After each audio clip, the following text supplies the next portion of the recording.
Live from the Lakeland Times, it's Oxley's Observations. Dive into the hottest topics, local and national, in the sports scene. Exclusive content only given to you by the Lakeland Times.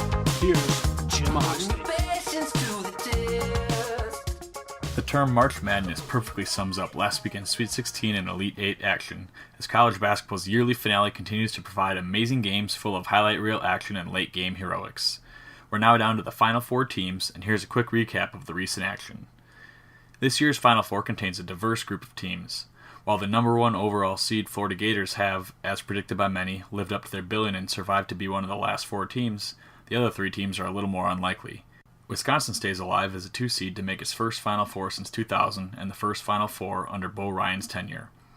Kentucky is the 5th 8 seed in NCAA history to make the Final Four, while UConn is the first 7 seed to achieve the same feat. The Final Four will begin Saturday night with Florida taking on UConn. Florida has systematically taken down Albany, Pittsburgh, UCLA, and Cinderella Dayton, winning every game by at least 10 points. The Gators are led by point guard Scotty Wilbekin, who is a pretty awesome story in his own right. Wilbekin was suspended last June for violating team rules, but he has worked his way back onto the team and has been the Gators' go-to guy since.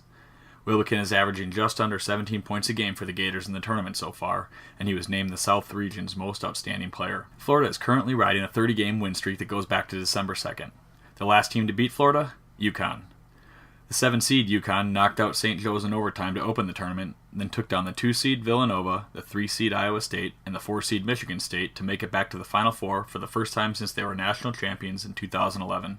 Like that 2011 squad that was led by a red-hot Kemba Walker, Shabazz Napier has carried this UConn team, scoring just over 23 points a game as UConn took down 3 of the top 4 teams in the bracket.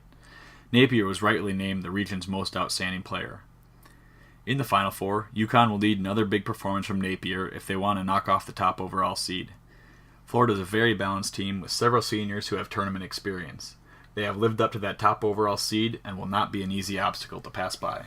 On the other side of the bracket, Kentucky finally looks like the team who was selected as the preseason number 1 overall team. A group of players touted as the best recruiting class in NCAA history struggled at times this season, but the 8 seed still looks a little funny as this is the most talented team in the country by far. Led by Julius Randle and the Harrison twins, Andrew and Aaron, Kentucky opened the tournament with a win over 9 seed Kansas State, then took down number 1 seed Wichita State.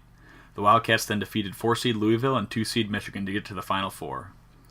Kentucky will see another 2 seed as the Wisconsin Badgers survived an overtime thriller against Arizona to make the team's first Final Four since 2000. Wisconsin opened the tourney with a big win over 15 seed American, then took down 7 seed Oregon, 6 seed Baylor, and the 1 seed Arizona to get to the Final Four. Frank Kaminsky has been Wisconsin's workhorse, scoring 18.5 points a game and providing rim protection on defense. Wisconsin will need to control Julius Randle and an athletic Kentucky squad if they want to advance to the championship.